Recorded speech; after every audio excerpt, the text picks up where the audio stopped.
also gives color. Here we are. And what's very nice about a stew is that you can brown all the meat one day while you're preparing dinner, and then you can simmer it the next day while you're eating dinner. People are always saying, oh, these stews, they take so long, but they don't, because you just do it in bits and pieces. And it makes wonderful eating, I think. Okay, I am ready for my pot roast now.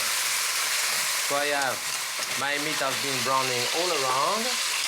So now I'm going to add all of that stuff, or that flavorful agent around. On top of this now, I'm putting a cup and a half of white wine. And half a cup of water, just a little bit of water. Now I bring that to a boil. That looks pretty. I have to put some salt around. Sometimes even in there I put a calf's feet or a pig feet, and that gives you some gelatin and all that. It's nice, but you know, you can do that. I bring that to a boil, put that in a 300-degree oven for like 3 to 4 hours until it gets tender. Then at that point, I'll take it out and put the vegetable. And at that point, you don't really have to survey it at all while it's cooking, You don't have to do anything now. So you just leave it by itself. I think it should go into the oven now. We're doing pretty well here. I'm going to say this is nicely browned all over. And at that point, it's time to put in your brown little pieces of lardo. And we want... You want all your seasoning in there? Yeah. And your red wine? Yeah. You put red wine in your butter. Oh, yeah. Huh? Here we are. We just wanted practically a bottle. Okay. We need a lid on top of this. I'm also going to put in, we have some delicious stock. This is a brown chicken stock. Which we've been using for everything. Yes. I want to put a tomato in there. Oh, yes. So that just goes in. We cover it, and how long do you cook this? At least 2 hours. Yes, I would say, yeah, 2 maybe to 3 hours, you know. Slowly. Depends on the quality of the meat. But you don't really want it to boil it a lot. You want it to simmer it very, very gently so it doesn't touch Just moving like that. Well, those are the preliminaries. Not too difficult. Well, I just took that pot roast out of the oven, and as I say, it's pretty tender. I still have to cook it with the vegetable, you know, and put it back in the oven. That sauce like looks 3 hours. Sauce looks pretty nice. It's great. But first, I want to do another dish, and that dish is made with leftover mashed potato that I have here. We're doing a gratin we call a pomme mondeur. So I put the leftover mashed potato. I have about 5 cups of leftover mashed potato here. And I'm going to put 3 eggs in it. Directly in there. We're going to do a gratin with this. Kind of soufflé gratin. Very easy to do. Here, I'm going to put some pepper. Maybe a dash of salt. And about half a cup of grated Gruyere cheese about. Then I'll make this. Second. That's it. And now we're going to put that in a gratin dish. And I like to put the gratin dish directly on a cookie sheet, don't you? No. You don't? No. Well, but it's nice to have it on. If there is spillage, then it goes into your oven. Oh. My wife will never go for it. I will never have any spillage. Of course. No. So we put a little bit of butter. You're not against that, right? And then I'll put my gratin right on this. It's a nice way kind of a using... little potato souffle. Yeah, it's a nice way of using leftover potato, you know. So we just put that in there. Well, that's certainly easy to do. Yes, it is, and it's a good way of using, as I say, your leftover mashed potato and a little bit of Swiss cheese on top. You put it like that in the oven. Well, that's nice to have. Yes. So I'm putting that around 400 degrees. It will take like 30 minutes, you know, at least. So here we go. Now let's discuss these onions. Yes. These are these little onions about 1.25 inches, and I always pierce a little cross in the root end to help prevent them from bursting while they cook. You don't do that. I don't do that. And then that's probably, these are yours where the little end has come out because you haven't pierced them. The little end comes out. So here And then for easy peeling, I always drop them into a pan of boiling water, boil them exactly 10 seconds, and they peel very, very easily. Uh-huh. And then I put them in a pan here with a little bit of beef stock and butter, and now... And a bit of sugar. A little bit of sugar for them to Because glaze. they're going to glaze now, right? You cook them covered for 3-4 minutes, it gets them a bit tender, then you remove the lid and they cook down. By then they cooked and glazed. Look at that. Well, they are starting to glaze. And then we're going to put the mushrooms on top of them. I'm following your directions. No, I'm following. This is your recipe. No, And then what happened with the beef? Now, what we want to do is we want to remove this ugly-looking package of vegetables, which is presumably going to give a wonderful taste. Should we press this a little bit? Okay, that's good. So like that, we don't have to strain it. You want to make sure that the beef is tender, which I would always say take out a piece. And that's more than tender. That'll be delicious, I think. Yeah, it's very tender. And now it's time to finish it off. What do you want to thicken it with? Cornstarch or beurre manier? Beurre manier is more stable, isn't it? Uh-huh. Cornstarch can break down. Well, let's do a beurre manier. Okay. A beurre manier is a way of thickening a sauce, and very convenient because it's fast. It's just about equal amounts of butter and flour stirred together, and then add a bit of your hot liquid. And this is what you might call an emergency thickening, but it works very nicely. You don't want to thicken too much with it because it turns things white. And this has to come to the boil again. That looks lovely, Jacques. Can you see that? See, a little more, onions are brown just a little bit, and that looks perfectly delicious. Yes, that's about right, I would think. Yes, we see that. Now let's put our onions and mushrooms in. The thickening is about right, huh? That's about right, I think. You want to put those in there? Yes, just dump them in, I think. That looks very nice. That's a good way of doing it. Okay, all of it is in there. This can be done ahead and reheated. As a matter of fact, it's probably very often better. Yeah. And taste very carefully. It should be delicious. Can I taste too? Please taste. That's good because you have the juices from the onions in there. Delicious. I'll just turn that off.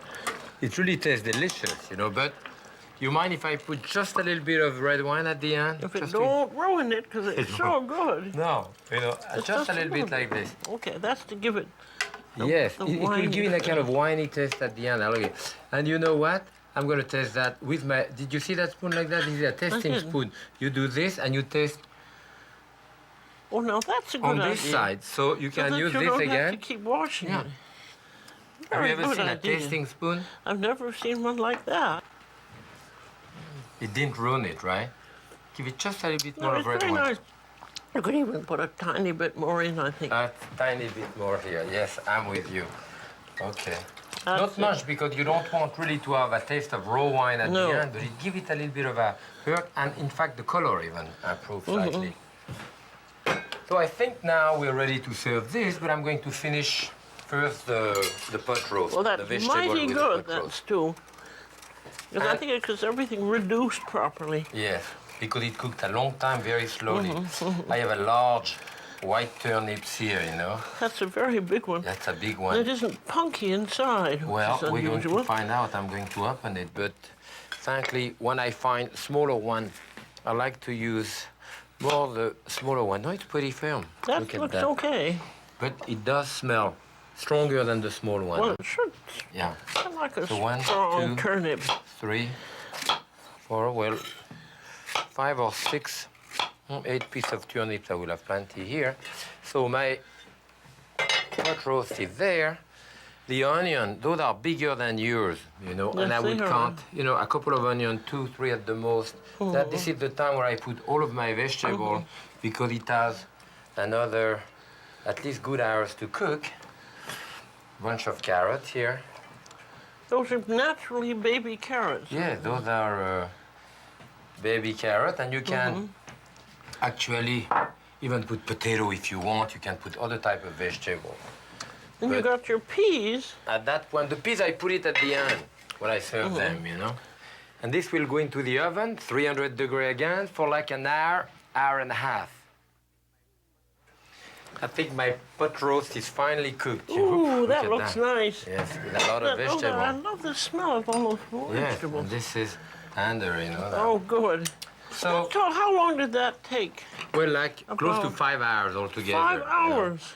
And if I want to put some peas, if you want to, a bit of color, you put them at the end for a few minutes. Of course, in the oven, they would get too dark. Yes. Likewise, too, if you want to thicken the sauce, then I like to use a bit of potato starch, you know? Yeah. You want to give me a drop of white wine in there?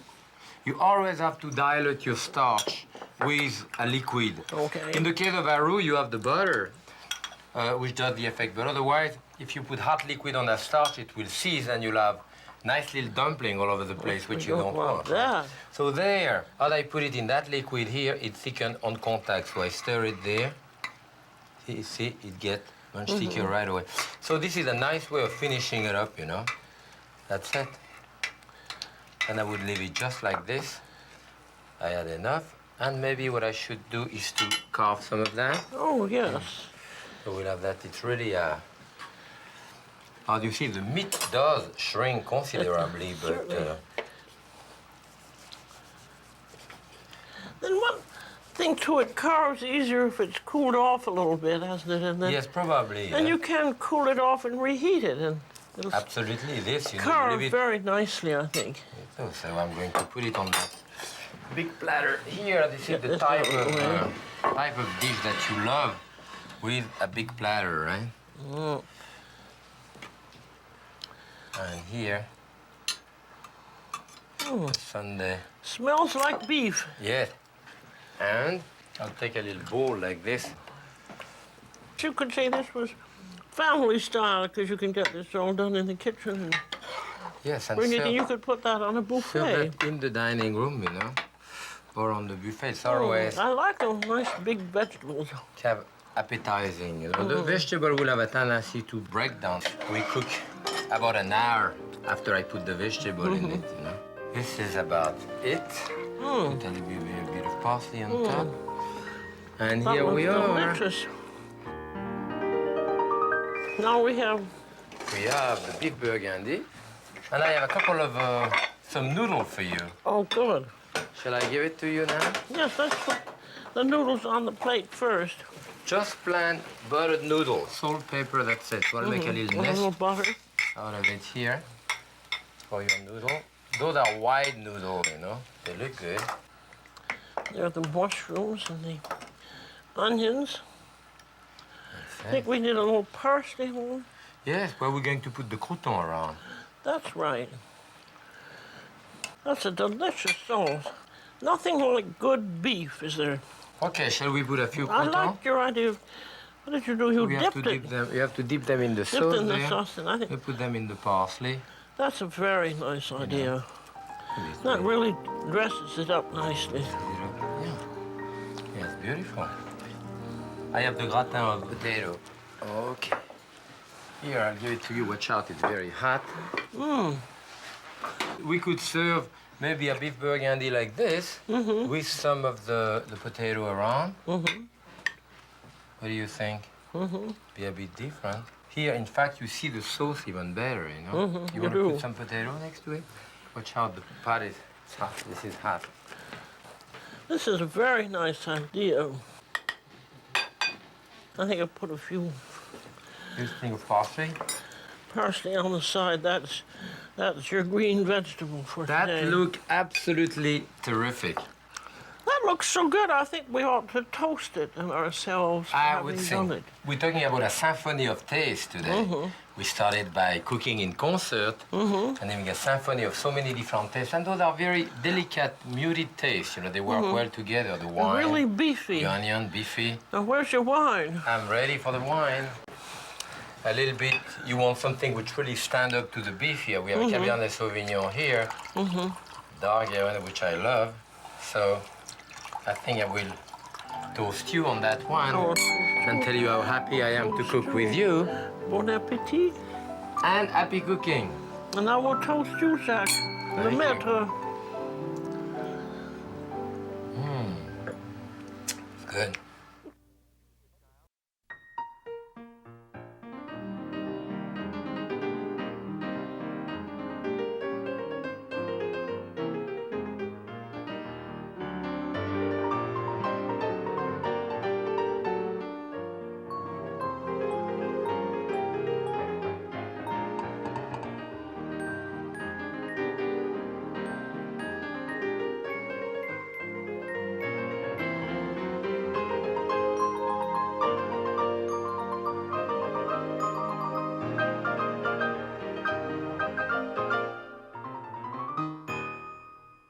A presentation of KQED San Francisco. Today we're going to cook with sole. And with red snapper poached, and we saute the sole. These are wonderfully fresh fish and 3 of our favorite recipes.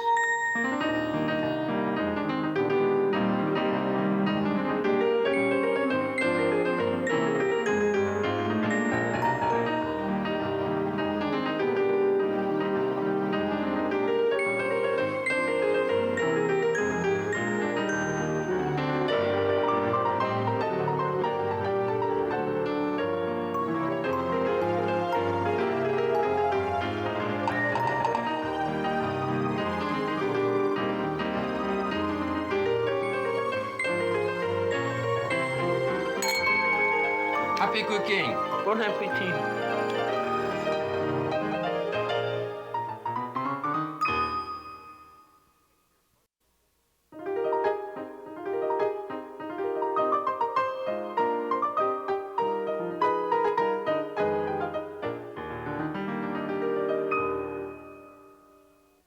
We're going to start with sole meunière, that famous dish where the sole is sautéed in butter. It's just lovely. Yes. And this is the real sole. Yeah, this is what they call the Dover sole. Dover sole. In yeah. France, we call that sole anglaise, you know, English sole. It's a lovely fish, and you can skin it, as Jack will show you. Then let's describe this. What do we have here? Yes, we have, look at that white, beautiful white flesh here. Those are the gray sole. Gray sole, the lemon sole is even larger. And as you can see here, enormous roe. I mean, those roe here, usually people throw it out. My wife adores this. I mean, when we have that at home, I saute the roe. She loves it. And then we have And more I think here. the gray sole is number 2 after the channel sole, don't you? Right. What do we have here now? Well, we have a type of flounder, which actually is a yellow tail. You know, you can see And it. there is a little Slightly yellow. yes. And this here, you know, I used to fish for those. Those are the fluke. And you can see here, the meat, you just have a little bit of meat in the center, almost no meat on top of that. Tell you, frankly, there is over 100 different types of flatfish in the sole family. Dab, flounder, petrollet sole, Dover, and so forth. But today, we want to take this one. So we have the white and the dark side, right? Personally, I leave the white skin. I remove both. Oh. See, when you crush it here, when you cut it here, and you start scraping, you want to take the skin out of it? Yeah. You go ahead. I'll hold it for you here. But you can't do this with any other fish. That's amazing, isn't it? Yeah, this comes out very easily, yes? Which doesn't on another sole. I mean, if you try that with a gray sole and all that, you're going to have Won't problems. do it. Here there is the roe. Cut the head this way. For me here, the meat starts right here, you know? Yeah. So I cut with my scissor right here. But you like that part, I right? like everything because it's so expensive. There may be a little delicious fish there. Do you leave the raw or do you remove the raw too? Oh, I'd take the roe out. All right, so we can rub it this way, which That's very nice, isn't it? push the raw out. And then, of course, what we have But on to do the other here, side, I leave the white skin on. I just scale it. See, it's scaled pretty well. oh, I would take it off. But you want it off? Yeah. Okay, so we take it off on that one. That's wonderful, isn't it? Right. I have two more here, and you can see the difference. I have the white skin left on, which I scaled, of course, and it's narrower because I have cut that strip here and that strip here, which is also bone. So this is basically bone out. What would we say for fish stock? All Fish of it. stock, yeah, basically all of that. You know, And the head. skin, too. The skin too. The flat fish does very good stock. It you makes know. a wonderful stock. As you could make the stuff, and all you need to do is just put it in a pot and simmer it with lightly salted water. Okay, so we're going to saute that in a large skillet, and I think we're going to use that non-stick skillet. It's a bit easier, right? I'm going to put a little bit of oil in there, a piece of butter. It should be hot enough, yes. Now this is going to be meunière, so you're going to dredge it lightly in flour. Meunière, so you want to put it in flour, put a bit of salt on top. Let's do, are we doing two? Yeah. We're doing you. And mine right there. Meunière means the miller's wife. The miller is called the meunier, yes. the meunier, So this is and meunier. his wife is the la meunière. Exactly. Okay, so we put it this one here, and this one the other way. And it is going to take about 3 minutes on each side. Now let's see now. Nicely brown on one side. Brown it on the other side. And those are the firmest of the sole. About the only sole you could put on a grill and turn with a fork like a steak. Now how do we tell when it's done? Well, when you open it in the center here and you see that it separates from the bone, you know that basically it is ready. That's very important to know because you Right. don't want to overcook it. And some people say, cook it until the fish flakes. You've overcooked it in that sense, Right. haven't you? Sometimes you may cover it also, you know, to give it a little bit of steam. But it changes taste a little bit. I like it done a bit longer this way. Yes. So we'll leave it for another minute. I think they are ready. You can serve it, of course, with the bone and as Julia likes it this way. Otherwise, you can bone it out. And what you do, this one is the one with the skin on, as you can see.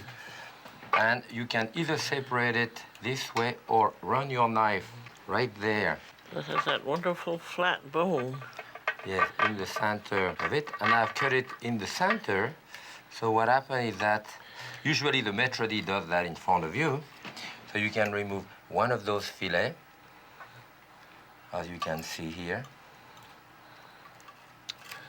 Beautiful white meat, you know. And the it's other fillet like definitely this. done because it comes easily off the bone, And now but it's still juicy. the second one, Yeah. you know, we lift up You very can nicely. add that to your fish stock. Add that to your fish stock. Here you are. And then we put this back on top of it.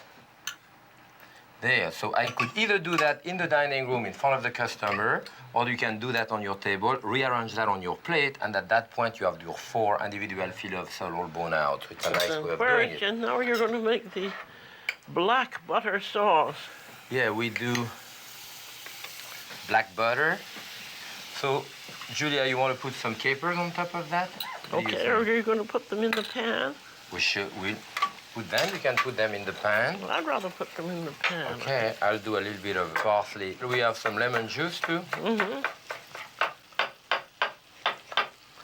For the parsley. There, as you can see, the butter is changing color there, and you want it a beurre, what we call a beurre noisette, that is hazelnut color. You want to give me some You're going to put some capers? of these capers in there, right in there. Yeah. So I think they're nice. Thank you. Okay. And you want to Go put a some little- of the lemon juice directly in there also.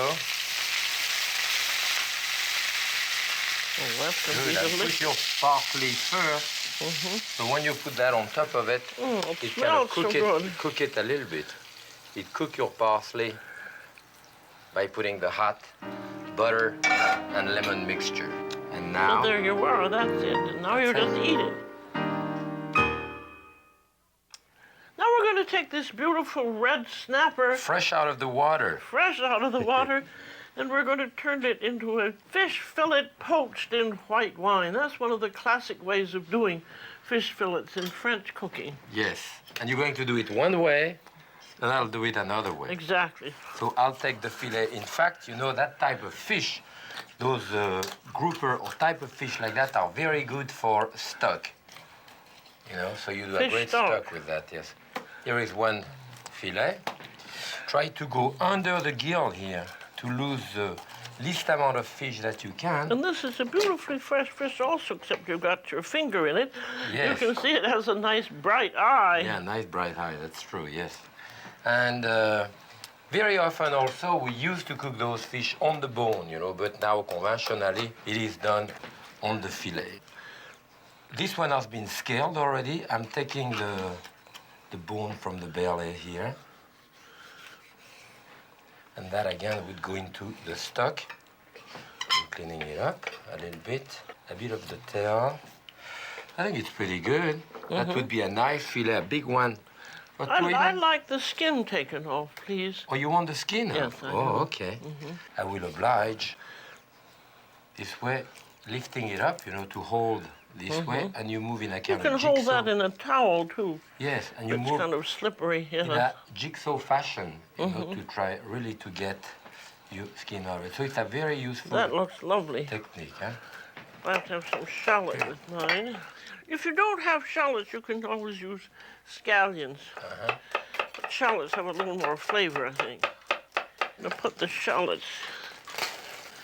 I'm going to have a little bit of butter in And you want to there. poach that with You use white wine. I've not had great success always with white wine. I find it a little sour so you frequently, so I always use dry white French vermouth. Okay. There is a horrible American vermouth.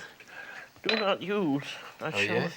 I shall not reveal its name, Okay. but it's awful. I'm going to keep the nice side up here. Okay. That's Let's see, beautiful. and there's my vermouth. You have salt, pepper, the vermouth is there.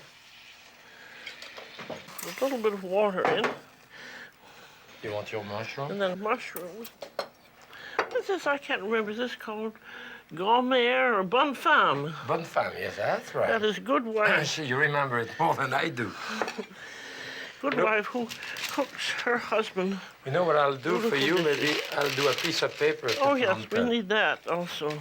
So what you can do is to butter the paper this way, then fold it in half.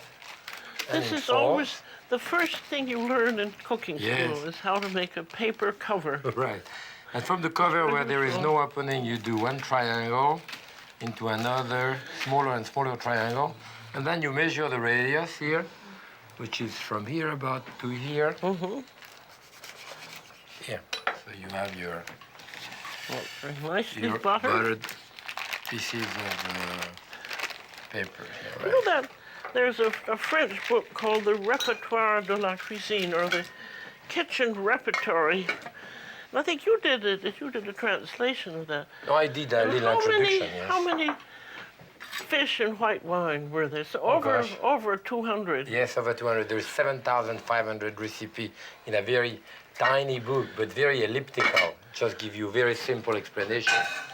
Okay, shall I start mine too? So what I will do This here... should be about 6 minutes or so. Okay. For me, I'm going to put a little bit of onion, which I'm chopped just like you did yours. And my 2 pieces of fish, which I'm putting directly on top with, I use black pepper because I like the black pepper, some salt, white wine. Yeah, dry white wine. This is the Chardonnay. I think I'll put a bit of tomato in it. And maybe, you know, I'll take the skin out of it. And if you have a good vegetable peeler like this, you know, you can take the skin of your tomato No, the fish fillets du glace, I think that has tomatoes and mushrooms. You're absolutely right there. So I guess this would be à la Provençal with it. Yes. But you need a little garlic in. You remember your classic more than I do, you know? So here we are. You mean you want me to put garlic on top of this? No. Okay. But you can. Okay. It's your recipe. I'll cut this. So now, basically, again, you know, this is great for stock. You have the skin, you have the juice, the seed. All I have is the flesh of the tomato, which I'll cut in little dice. Okay, I'll have that part here. And maybe a bit of fresh thyme, I think I want to put in there. So maybe all the sprig of thyme, you know. This way it will be nice on top. It will give a lot of flavor. Yes, that will be kind of à la Provençal. Yes, with thyme, tomato. It's the style of the south of France, it's true. Except for not having the garlic. No garlic.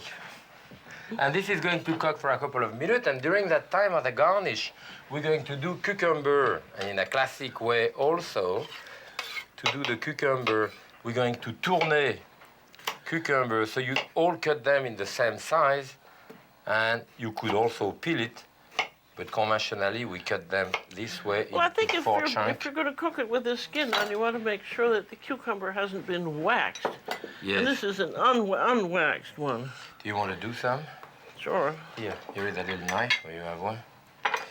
So what we want to do here, you start with where the seed are. You remove that part of the seed, of course.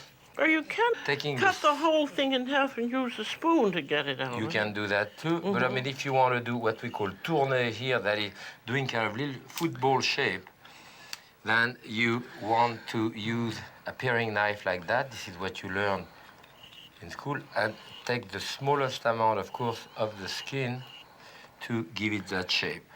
And actually, you know, one cucumber is enough for like 3 or 4 people. You serve 4 or 5 pieces per person. Mine isn't doing very well, so I'll eat it. Good.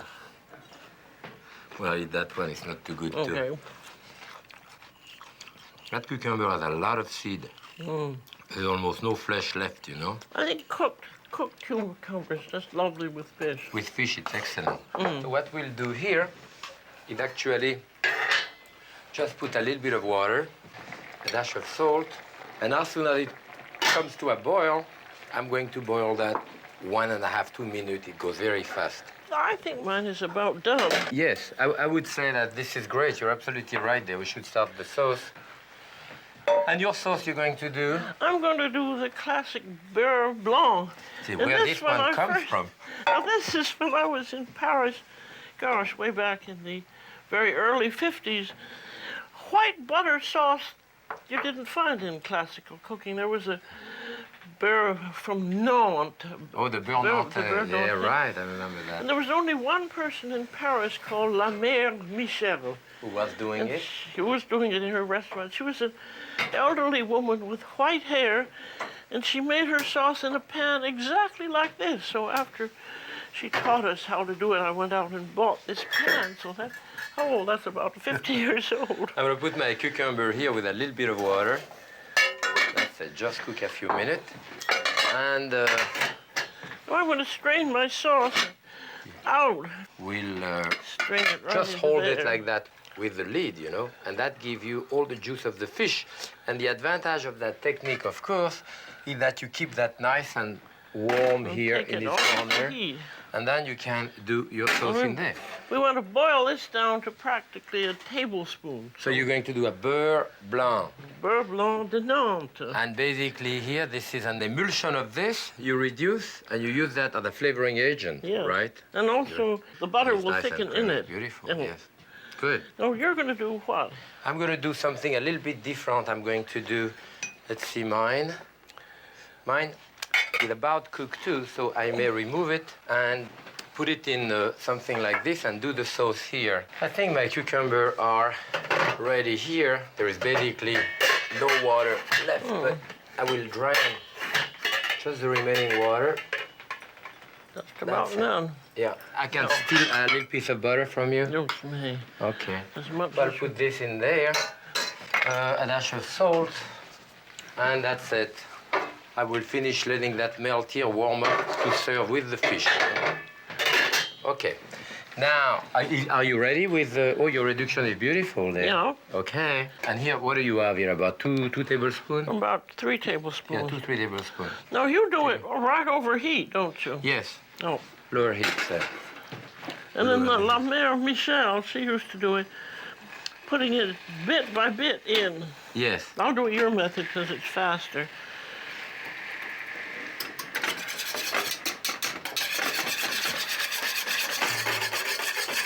That's good.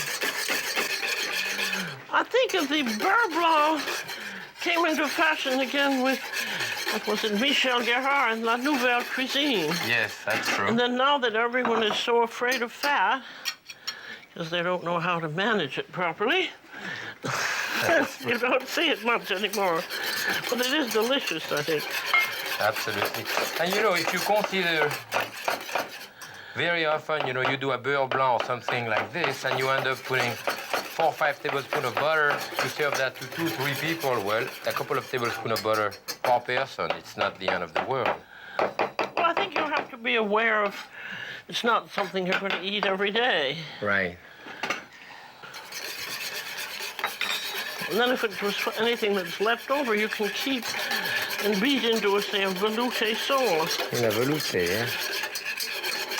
Yeah, you have a nice texture. It's delicious. Really good. That hasn't thickened a great deal.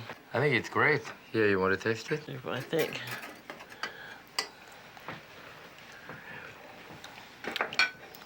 It's good, isn't it? That is good. Do I want to? A little dash of vermouth? All right. I knew you were going to do that. Now, what we need is a little bit of pepper in it. Yeah. You want some black? No, I love white. See, I like black pepper. So what I'm going to do with mine is actually, you can't eat all the sauce, we need it for the fish. Mm. I'm going to move mine to Well, that looks very nice. a gratin dish like this. And with the skin, which is decorative. At that one, I'm going to do a little bit of so-called a beurre blanc. So I put, about that much, a couple of teaspoons of butter, and about the same amount of flour. Where do I have flour? Right here, so I can go with the tip of my So there's going to be kind whisk. And I have it. a beurre manier. A beurre manier, that's right. And I mix it together.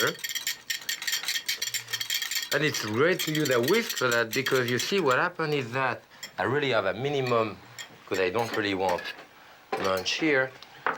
And while at the end of my whisk, I can go directly into the hot liquid. This is cold, this is hot, and I will whisk it in, and it will incorporate very nicely and very easily. And right away, as you see, this will come to a boil and give me a little bit of the viscosity that I need. Just oily. And I can lend you a little bit of my beurre blanc if you need it. Now I'm putting cream in mine. We're putting in cream. So I'm putting 3 tablespoons of cream. Well, that's going to be nice. And of course, I will let that reduce for a second. Maybe a dash of lemon juice. Do you think so? There to have a bit of acidity. Good. To a few drops at the end. That's about it. I mean, I'm basically ready. And yours? Well, I think I want to serve my rice in here. Directly in there. That didn't thicken up. It should look like a hollandaise. I think a little parsley. Would you like a few of those cucumbers around, like this? Some up in there. And a few here. Those look awfully nice, don't they? Yes, this is very, very classic. Mm-hmm. Let's see mine. Maybe arrange some cucumber But the around. cucumbers are really just lovely with fish, I think. Yes, just putting a little ring of cucumber, and I will serve my fish there with the sauce, a bit of the tomato in there. Mm. Very pretty. And I may borrow a little bit of your parsley here on top. Et voilà, madame. Et voila.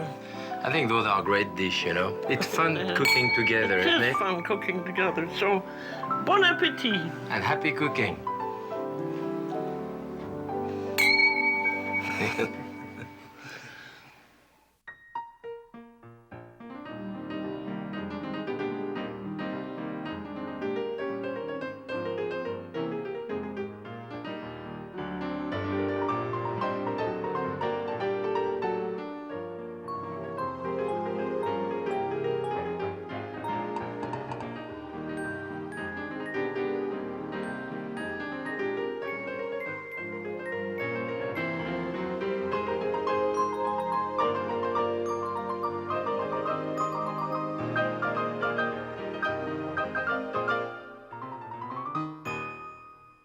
A presentation of KQED San Francisco.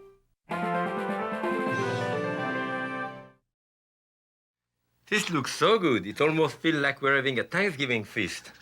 Well, and this is Tuesday, the 13th of May, an illustration that you can have a great turkey dinner any time of the year. Right. And this is a special turkey. Yes, it's a special turkey. This has been bone out. The leg has been taken out and stuffed. And the breast is cooked right on the stuffing. And it's easy to serve and delicious. delicious. Yes. Well, let's start at the beginning.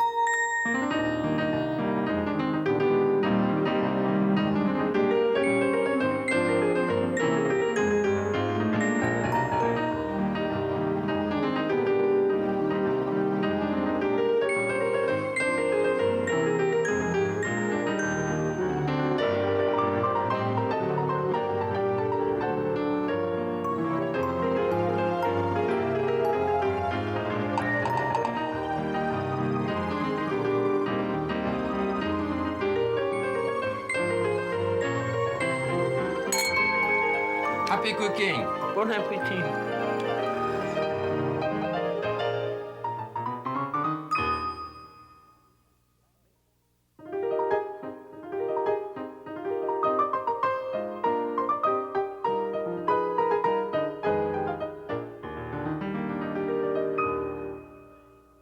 How much does this turkey weigh? I think it's about 15 pounds, this. Mm-hmm.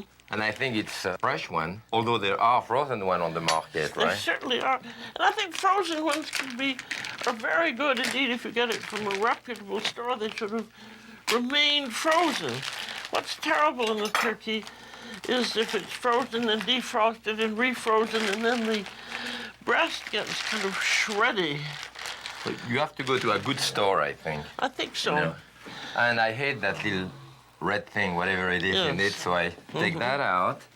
There is that type of plastic thing at the end. I don't know why they put it on. We remove the plastic. Anything which is not turkey we remove first, right? Oh, did they give us a nice packet of giblets? I think so. What do we have in there? They didn't give us much. And I should have the neck here. All of that is going to go in our stock, so we need it. And we're going to make a giblet gravy. Giblet gravy. Well, there's the gizzard, the giblet. Okay. As a matter of fact, they give us quite a nice liver this time. And the neck is going to go into the turkey stock for the gravy. And I think one thing also you have to watch out for, say in Thanksgiving, if you think you're getting a fresh turkey, they're going to do 4,000 turkeys. They can't possibly slaughter them all in one day, so they've been sitting around in ice. Mm-hmm. And you may be better off getting a frozen turkey. But if you get a frozen turkey, be sure to defrost it under refrigeration for like 48 hours. It does Oh, at take least, that long. yes. Well, what we're going to do is, rather than doing it just a plain roast, we're going to roast the breast separately and the leg thighs separately, and then sort of lean them against each other so it'll look like a whole turkey, but it takes about half the time. Shall I start by taking out the leg? Yes. I'm raising it out to use it as a weight, you know, so that I can cut the skin. To a certain extent, that's all you have here, just the skin. And you're cutting it up to this point. And at that point here, when I get up to the carcass, then I will have to take that We have what here. we call the oysters. So you can see that up. And there I finish against a bone also. And at that point, you have to crack it open. Often people extend the leg and try to crack it this way. You can't. that ruins What you have it. to do is to bring it here, grab it at the knee, That's where it cracks open. See, that's you know? wonderful. It just breaks off. And here There's you your have the bone large joint. sinew. We cut through the sinew. And all we have to do is to pull it out. So that's it. On this side, the same way too. I cut the skin, And you the just, oyster, and just feel that point, that oyster of meat up there. And, crack it open, cut through the sinew, and pull out. So that's great. pretty good. So this is, now we have our breast, right? We keep the wing on. Yes, we're going to take off the nubbins. Oh, we take out the, what do you call it? Nubbin. The nubbin, and which is that little piece at the end and here. That little piece there. But everything goes into the stock. And the stock here, and that part. So this, now we're gonna cut the carcass. We're gonna cut the whole carcass here and there to give that for the stock. This way, There. And this is perfectly easy to do yourself, too. and this way here. This is our stock. Here is the breast of our turkey, maybe too much skin. I'll take a little piece out of it. Here. So take out the wishbone. Oh yes, you want the wishbone. Yeah. Okay, that part here, we put that underneath also. They call that wings akimbo. Oh, that's what they call? Well, that's what I call it. Oh, good. So here you can see that there is a triangle here and you can feel it, the wishbone here. So what you have to do is to cut on each side The of reason it. for taking that off is that it makes carving much easier and neater. Yes. And then you try to pry it out with your finger. You don't have to get it out in one piece. You just get the No, two you have to get it prongs. out in you one can get piece. the two prongs out. Oh, you want it because you want a wish on it. Yes. See, We have to get it that's out for in the one piece. children in the audience.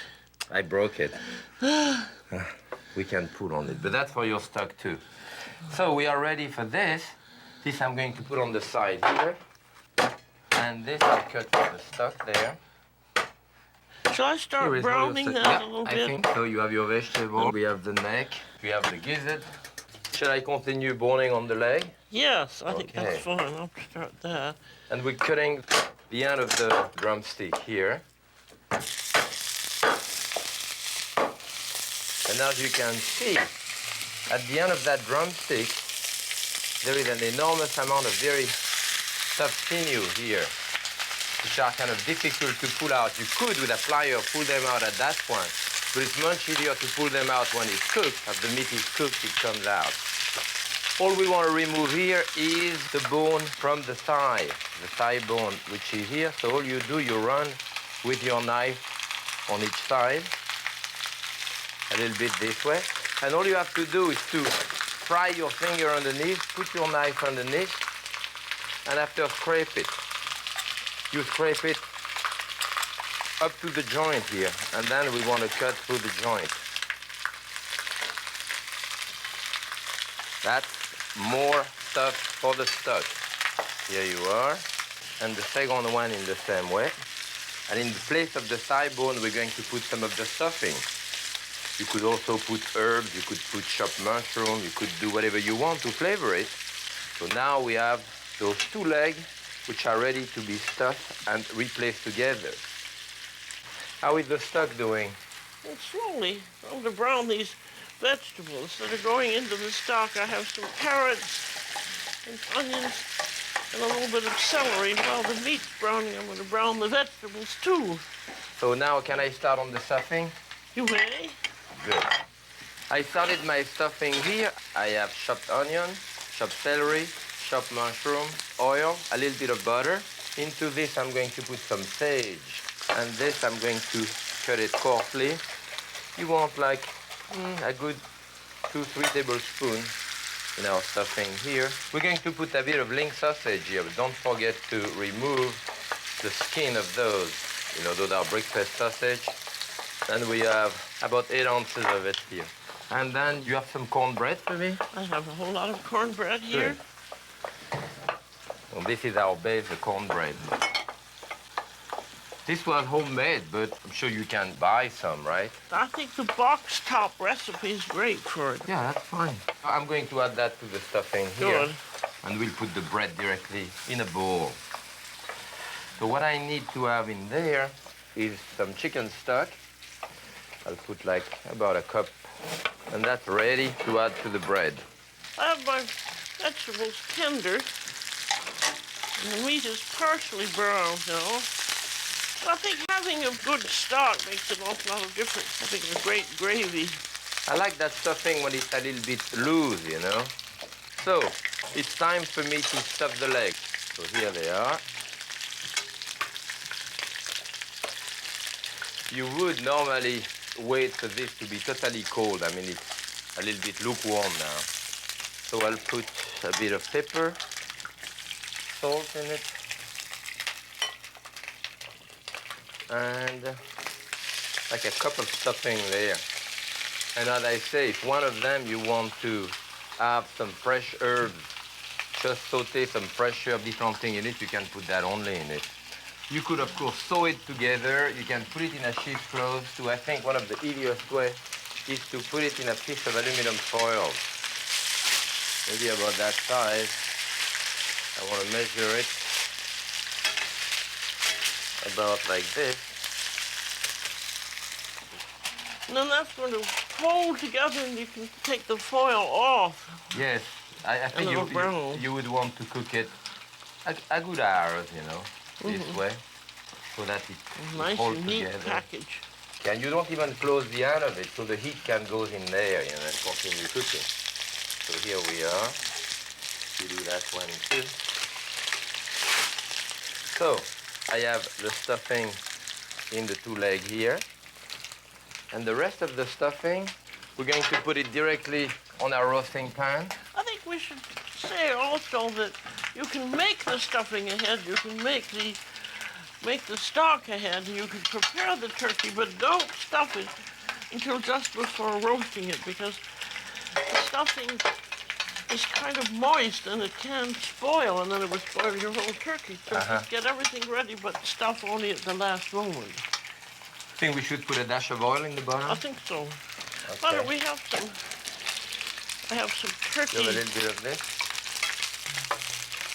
Keep it all the same stuff. Plenty, yeah. I'll spread it out a little bit in there. And we'll put all our stuffing. Use my hand, it's going to be easier. Here. That would serve a dozen people, right, at least? I would think. I think if you count on a pound of turkey per person if you want leftovers. If you don't want leftovers, that would be strange, though. If you half a pound will do. See, we have our turkey here. I'm going to put it directly on top of it. Okay. Then my two legs. This way. That way. My turkey backbone is brown. Now I have this Put the stuffing bit of underneath. liver. That's it. So I'm going to saute the liver and we'll set that aside. So I'm putting a bit of salt on top of it here. Good. Jack, the meat's Looking all good. ready for the Okay, I have liquid. thyme, bay leaf Let's put some with it. thyme and some two nice. This is imported bay leaf, Laurus nobilis. Now water goes in. And you have your vegetable here. You have carrot, onion, and so Yes, forth. they're all in the bottom of the pan. These has to cook for a couple of hours. And what we have here, we have extra onion, carrot. You left me some celery. All of that we're going to put around the turkey after it's cooked about an hour in the oven. When it's cooked an hour in the oven, also you can slide out those two pieces of aluminum foil and put your vegetable around. And So that's what going I'm to make going a to nice do. Yes, flavored gravy. about 375 degrees. Now we're going to make cranberry chutney, and we're going to do creamed onions. Nice thing about cranberries, now these are frozen cranberries, and you can get them all year round. And Jack is going to make the chutney with some apples. Some apple. We put some orange juice. So that was 1 cup of orange juice, and you've got 2 cups of cranberries. And I'm going to put maybe 1 apple. You think 1 apple is enough? Okay. It's not an enormous amount. Cut it into little dice. Going to leave the skin on. I leave the skin on this. And that's a Granny Smith apple. Yeah, it's a nice green one. So, where we have a lot of sweetness here with the orange juice, we put a bit of vinegar in there. Of course, I have to put some sugar. This just goes beautifully with goose and duck and Yes, pork. all of this. It's nice to have on, and it keeps very nicely. So in the put a fridge. little bit of pepper flake for hotness here, and maybe some lemon. Lemon rind. Yeah, maybe I'll do the strip with that part. And at that point, I was going to press the juice out of it, but it looked good this way, so maybe I'll cut this way. Do you notice how he says maybe he's really making up the recipes going along? No, Yes. he knows the general theme of the recipe. Every once in a while, he'll have a better idea. Yes, well, this is cuisine d'opportunité, you know. Yes, We go. well, as we say, recipes are not written in Okay. stone. They're just to give you an idea of what to do, and then you go on. See, that looks beautiful. That And I does. think that this will cook a few minutes, and those things really burst open, right? So we let it cook. Now we're going to do creamed onions. These were onions that were peeled and then cooked very slowly in a little bit of chicken stock. Now I'm going to reduce or boil down the chicken stock to almost nothing, which it has done, and put in a little bit of cream. I'm just going to let that boil now. Just so that naturally it reduces and get thick enough. I'll put a little more pepper in. I know you'd like black pepper. Yes, I This do. is white. Okay. So Okay. this is our liver and the gizzard, the heart, the neck. We're going to pick that up and cut it in pieces for the sauce. That's it. I'm chopping up. This is the gizzard, and remember that, cooked with the stock ingredients. Yeah. It makes a very nice gravy to have these all little tidbits in. Some people throw them out. Tant pis pour eux. Yes. Don't throw anything out. Not I'm until doing you. the neck here and the flesh of the neck, And this is, I'm doing the heart here. the heart. All of that we're going to add. And here's that liver. Oh, you add the liver at the end too? Mm-hmm. That's going to cloudy the stock, you know, the liver. Well, we're going to thicken it anyway, so it's going to Right. be a little cloudy. Shall I put it in there now? So Yeah, this is let's our put it stock, in. which, as you see, has reduced now. It's darker in color. So that's going to go in it. Nice. And then And we're going to thicken it with a little some bit of potato starch. some potato starch. It's about a That's about, heaping yes. tablespoon. Yeah, that could be plenty. Yeah? You want some white No, wine? you can put some white wine or a little tawny port. It's Good. dry, though. You don't want All right. it sweet. So this dilute and the starch, the pure starch like this is potato starch. You can use arrowroot also, or even cornstarch, but the cornstarch tend to be a bit too gooey, so I think And this then is also, better. I don't think it's very stable. Right.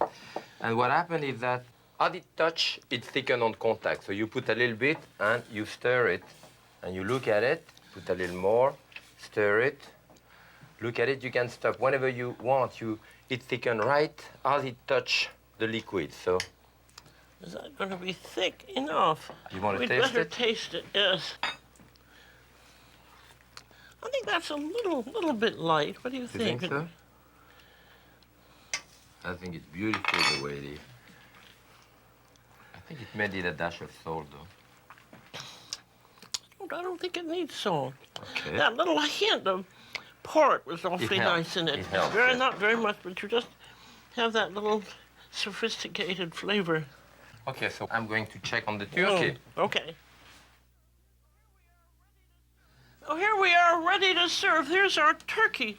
You remember the breast is sitting on the stuffing, and then we have the leg thighs, and the thigh part has a stuffing in it. And Julia, I think now one way of knowing whether this is cooked or not is actually to remove those little tendons Yes, you can tell that they're done if the tendons will pull there. Look out. at that. And they pull out beautifully. do. Eh? Look at that. Okay, so here I'm going to transfer the breast. And I think that because you want all your stuffing to be with it, so we can grab it just this way and put it there with the stuffing underneath. Good. That's great. Then you can turn the legs up. We're going to When it looks, reconstitute you never would know. the leg. That's it. And I'm taking all that beautiful juice here and adding my sauce to it. Bring that to a boil, and we finish the sauce. Well, he's doing that. Here are the creamed onions. Look at the way that's beautifully reduced. And those are going to go into a little separate dish here. As I said, you could do